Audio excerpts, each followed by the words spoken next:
Hello everyone, welcome back to Center for Ambition. My name is Nidhi. UP special current affair series में आज का जो हमारा topic है दैट इज़ वेरी इंपॉर्टेंट, क्योंकि अभी यूपी का एक 140 साल पुराना डैम उसको वर्ल्ड हेरिटेज इरिगेशन स्ट्रक्चर का स्टेटस मिल गया है। जी हाँ, हम बात करने वाले हैं परीक्षा डैम के बारे में।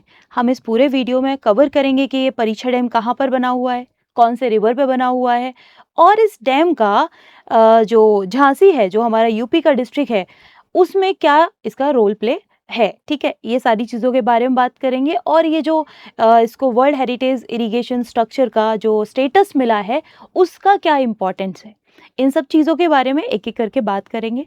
तो सबसे पहले अगर इस पूरे क्लास का आपको जो पीडीएफ है वो हमारे टेलीग्राम चैनल पर मिल जाएगा।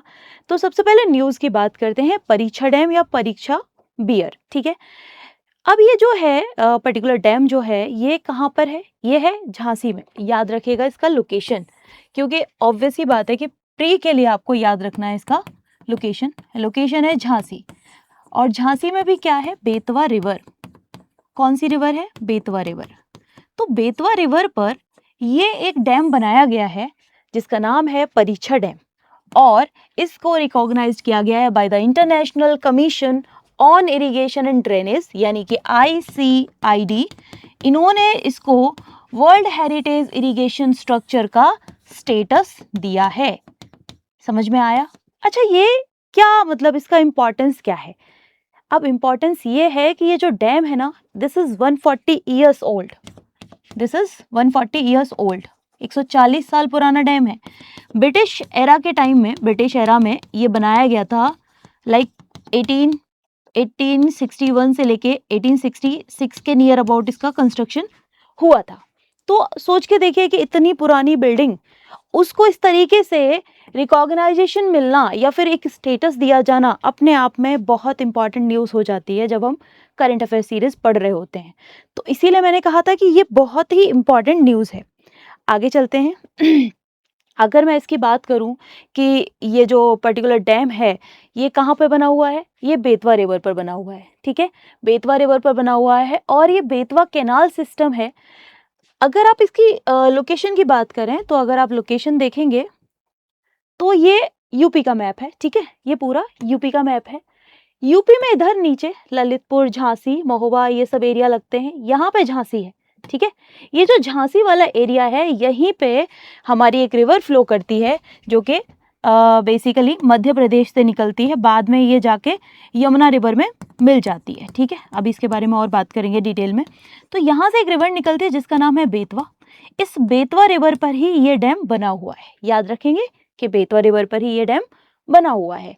तो इसीलिए अगर आप देखेंगे कि इसकी इम्पोर्टेंस क्या है, ये जो एरिया है ना, बेसिकली अगर आपको पता हो तो यूपी में 9 एग्रो क्लाइमेटिक, अगर मैं यूपी की बात करूं, यूपी में 9 एग्रो क्लाइमेटिक जोन है। ये क्या होते हैं, क्लाइमेटिक जोन। ये क्या होते हैं, बेसिकली हमने पूरे यूपी को, जैसे आपको मैप दिख रहा है मेरे पीछे, इस पूरे यूपी को हमने अलग अलग पार्ट्स में बांट दिया। उन अलग अलग पार्ट्स के हिसाब से हमने इनको 9 एग्रो क्लाइमेटिक जोन्स में बांटा कि कहाँ पे किस तरीके की खेती की जा सकती है, कहाँ पे किस तरीके का वाटर अवेलेबिलिटी है, इरिगेशन किस तरीके से, कहाँ पे क्या चाहिए। तो इस तरीके से हमने पूरे को 9 एग्रो क्लाइमेटिक जोन्स में बांटा है। उनमें से ये जो बुंदेलखंड वाला एरिया है ना, बुंदेलखंड रीजन, याद रखिएगा बुंदेलखंड रीजन जो है वो MP और यूपी दोनों का पार्ट है। ठीक है, MP और यूपी दोनों का पार्ट है। ये जो बुंदेलखंड रीजन है ऑलरेडी कैसा है, ड्रॉट प्रोन है। कैसा है, ड्रॉट प्रोन, ड्रॉट प्रोन है। उसके अलावा यहाँ पे इरिगेशन का जो मेन सोर्स है, इरिगेशन यानी सिंचाई, जो खेती की जाती है, एग्रीकल्चर जो की जाती है, उसका जो मेन सोर्स है वो है रिवर वाटर, लाइक डैम। इन सब से ही यहाँ पे खेती की जाती है, क्योंकि यहाँ का जो ग्राउंड वाटर लेवल है वो ऑलरेडी बहुत नीचे पहुँच चुका है। तो लाइक जैसे अगर आप देखेंगे कि इधर वेस्टर्न यूपी की तरफ देखेंगे कि यहाँ पे बोरवेल वगैरह सिस्टम रहता है, वैसे यहाँ पे पॉसिबल नहीं है। ठीक है, तो इसीलिए अगर आप सोचो कि ये कितना इम्पोर्टेंट है डैम, ये डैम, पर्टिकुलर डैम जो है वो कितना इंपॉर्टेंट हो जाता है इस पूरे झांसी डिस्ट्रिक्ट के लिए, ठीक है। इसके अलावा ये तो आपकी लोकेशन हो गई, आगे चलते हैं, ठीक है। तो ये कहाँ पर है, ये है बेतवा रिवर पर, और बेतवा रिवर के साथ साथ यहाँ पे एक कैनाल बनी हुई है, बेतवा कैनाल सिस्टम, जो कि ये बेसिकली ये जो रिजर्वॉयर है ये पानी प्रोवाइड करवाता है एग्रीकल्चर के लिए, इरिगेशन के लिए, ठीक है। अब ये बना कब था, 1861 सॉरी 18, ये पीछे ना 61 नहीं है, इसको 81 कर लीजिएगा, 1881, ठीक है। 1881 और 1886 के बीच में इसको बनवाया गया था ड्यूरिंग ब्रिटिश एरा, और 1886 से ये ऑपरेशनलाइज्ड हो गया, यानी काम करना शुरू कर दिया। इसकी जो लेंथ है 1174 मीटर है, यानी 1174 मीटर इसकी लेंथ है। इसकी हाइट की बात की जाए तो 16.8 मीटर है, एंड 318 स्टील फॉलिंग शटर्स इसमें लगाए गए हैं। फॉलिंग शटर्स मतलब जिस जहां से पानी का फ्लो होता है, ठीक है, okay. Continues to support irrigation in drought prone Bundelkhand region, जैसे मैंने अभी आपको बताया, ये क्या करता है, जो ड्रॉट प्रोन रीजन है बुंदेलखंड का, वहां पे जो पानी की समस्या है उसको खत्म करने में हेल्प करता है, ठीक है। अब थोड़ा सा बात करेंगे बेतवा रिवर के बारे में, क्योंकि अब डैम तो आपको पता है कहाँ है, बेतवा रिवर पे। अब ये बेतवा रिवर कहाँ है, इसका ओरिजिन क्या है, और इसका किस तरीके से, इसके बारे में चीजें थोड़ी सी पढ़ लेते हैं, ओके। ये जो बेतवा रिवर है, पहली बात 590 किलोमीटर लॉन्ग रिवर है, ठीक है। इसका जो कोर्स एरिया है वो जो कितना है, 590 किलोमीटर लॉन्ग। ट्राइब्यूटरी है किसकी, ये ट्राइब्यूटरी है यमुना की, ठीक है। यमुना आपको पता है यमुनोत्री ग्लेशियर से निकलती है, यमुना की ये एक ट्राइब्यूटरी रिवर है, ठीक है, मतलब ट्राइब्यूटरी है यमुना की। अच्छा, इसके अलावा ये जीरी करके एक ब्लेज है, वहां से निकलती है, रायसीन डिस्ट्रिक्ट है एमपी का, रायसीन डिस्ट्रिक्ट है एमपी का, वहां से ये रिवर का ओरिजिन होता है। और आपको पता होगा कि इसी वाले रीजन में अगर मैं बात करूं यहाँ पे पर्टिकुलर, यहाँ पे पूरा विंध्य रेंज लगते हैं, ठीक है। क्या लगते हैं यहाँ पे, विंध्य रेंज, ओके। तो इसका मतलब ये जो है विंध्य रेंज से निकलते हुए जाती है और ऊपर की तरफ जाके यमुना रिवर से मिल जाती है, ठीक है। यमुना रिवर में जाके ये मिल जाती है, और यमुना रिवर से ये जहां मिलती है वो सिटी भी आप याद रखिएगा, हमीरपुर। कौन सा सिटी है, हमीरपुर सिटी में बेतवा रिवर यमुना नदी में जाके मिल जाती है, इतना आपको याद रखना है। अच्छा, इसकी दो ट्राइब्यूटरीज याद रखिए, एक तो जामनी और एक धासन।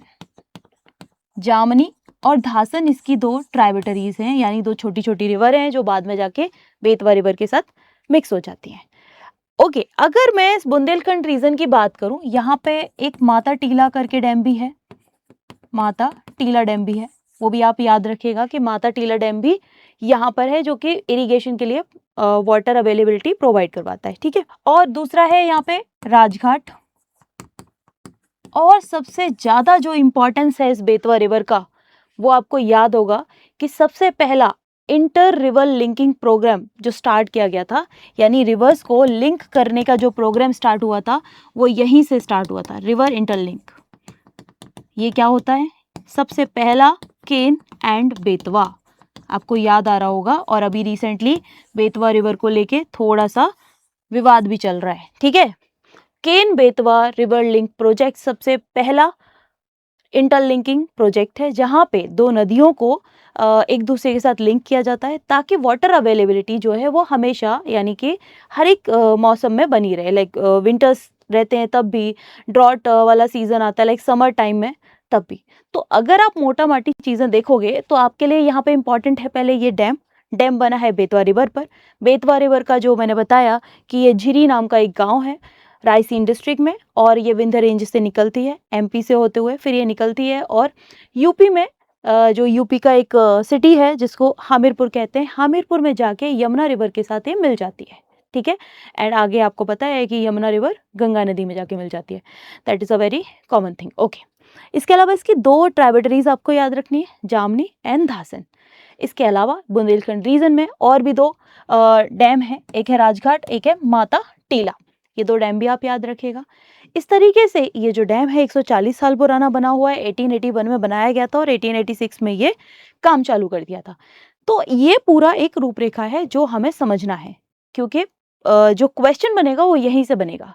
और सबसे पहला रिवर इंटरलिंकिंग प्रोग्राम कहाँ स्टार्ट किया गया था? केन एंड बेतवा पे। आगे चलते हैं। इम्पॉर्टेंस क्या है? इम्पॉर्टेंस सिर्फ वही है कि ऑलरेडी मैंने आपको 9 एग्रो क्लाइमेटिक जोन समझाए।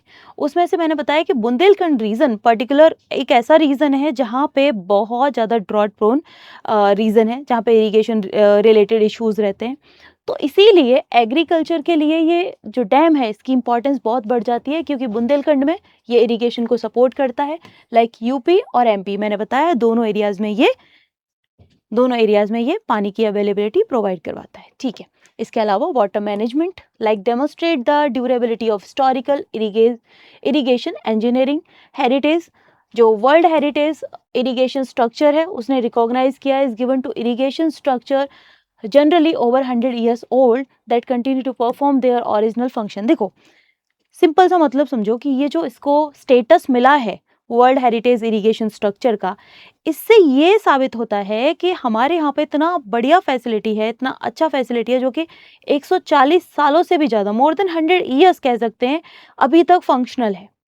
तो ये एक तरीके से इम्पॉर्टेंस शो करता है। ठीक है।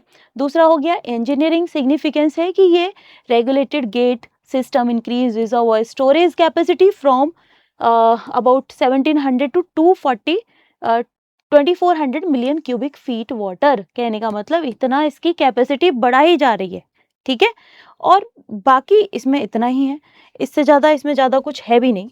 ठीक है। ये आपको मैंने मैप समझा ही दिया कि ये जो झांसी वाला एरिया है यहाँ पे ये डैम इस तरीके से बना हुआ है इस रिवर पे, क्योंकि यहीं पे वो जो रायसीन डिस्ट्रिक्ट है वहाँ से ये रिवर ओरिजिनेट होती है। तो ये जो टॉपिक है, हालांकि बहुत छोटा टॉपिक है, बट कहीं ना कहीं इसके कुछ पॉइंट्स आपके लिए इंपॉर्टेंट थे, वो मैंने आपको बता दिए कि कौन से रिवर पे है, ये आपको याद रखना है। और इसमें जो पर्टिकुलर एरियाज़ हैं वो भी आप याद रखिएगा। बस इतना ही था इसमें। अगर आपको ये सेशन पसंद आया हो तो like share and comment. Thank you so much.